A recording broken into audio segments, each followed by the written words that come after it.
Hello, my name is Lisa Prickett and I work in the Southern Plains region. I will be leading us through the face page, ARMS 1 insert, and Section A. Let's start talking about the first page of the questionnaire. It is important to make sure we verify the name and address of the operator.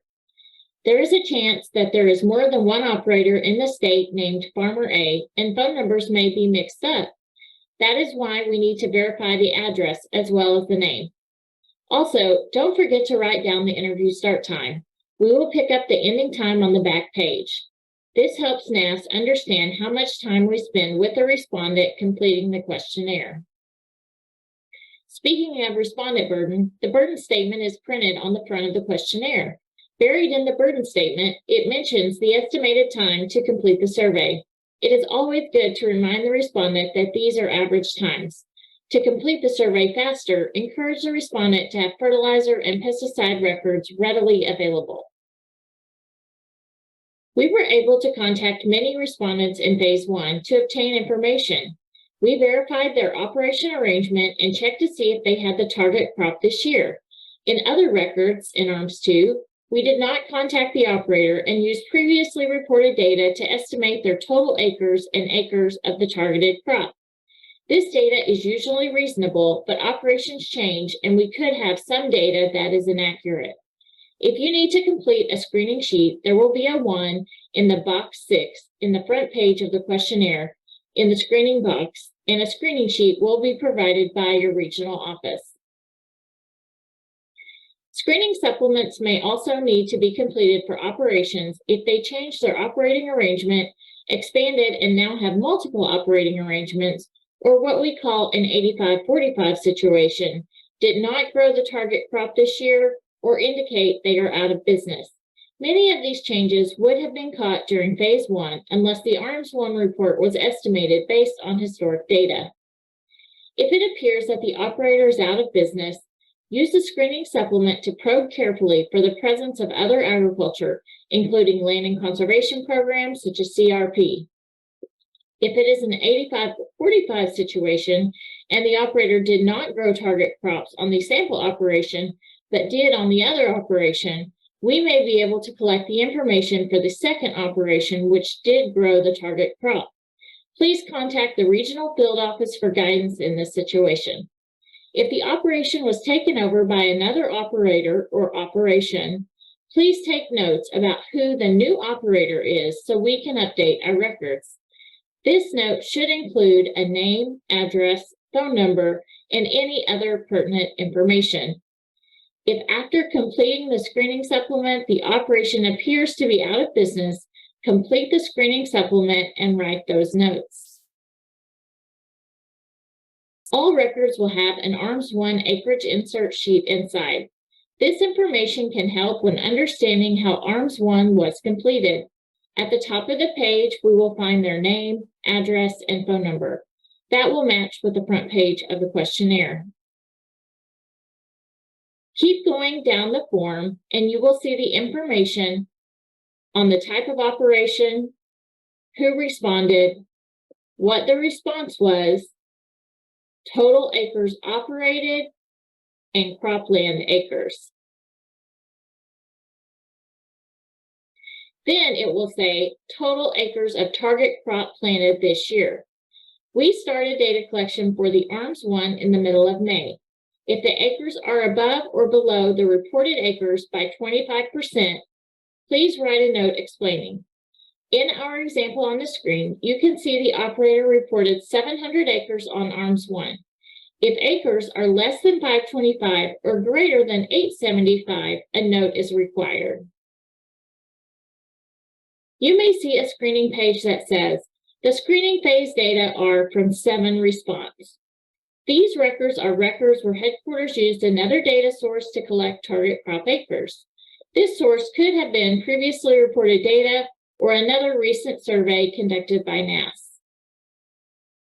Section A is where we will pick up the acres planted for the target crop. This value is what you will compare with the ARMS 1 acreage insert sheet. As mentioned before, please record a note if the acres differ by 25%. These acres are critical as they are used to compute expansions to the whole farm. I know the rest of the questionnaire only pertains to one selected field, and we no longer ask for respondents to list out all their targeted crop fields, but picking up the number of fields planted to the target crop is also used to compute expansions to the whole farm. Please make sure not to skip these items. The target crop is printed on the label, and each questionnaire will only refer to that particular type of the target crop. Let's continue with field selection. We want to avoid enumerators attempting to complete this interview for all of their target commodity acres, because that would be burdensome.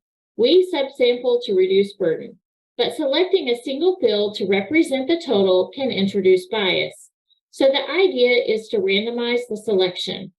Any field planted to the target commodity is eligible for random selection, even if it didn't have a very good yield this year. Don't let the farmer choose or change your selection.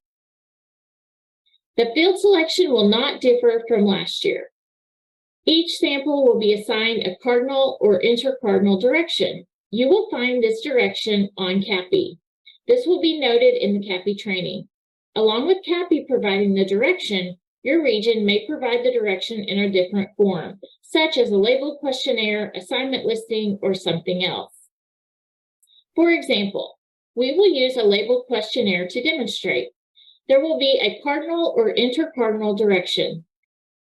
For the label on the screen, you can see the word east, so we will want to select the most eastern field on the respondent's operation for the target commodity.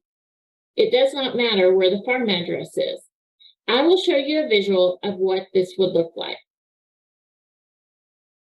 This visual has black dots to represent the operations fields for the target crop. On the previous slide, we had an example on where you may find the direction on the labeled questionnaire. The direction was east, so let's continue with that direction in the visual. So if all these dots represented the operator's target crop fields, the field labeled easternmost would be selected. To help understand a little more, here is another visual. Again, we have black dots to represent the operations fields for the target commodity. The northernmost, westernmost, southwesternmost, and southernmost are labeled. Now you may ask, what if the respondent does not have a field in the direction provided? Then we will go to the next direction clockwise. For example, if the northernmost field was to be selected and there wasn't a northernmost field, you would select the northeasternmost field. No northeasternmost field, then you would continue around the compass rose and select the easternmost field. Here's a scenario you may run into when you are to select the northernmost field. As you can see, there are two fields equally north. To help determine which of these two fields to select, rotate clockwise around the compass rose and select the northeasternmost field. Before we wrap up Section A, I want to let you know the most important part of selecting the field is to make sure it is random. We do not want to allow the respondent to choose their best field, worst field, or average field. This concludes our discussion on the face page, screening inserts, and field selection. Thank you for watching.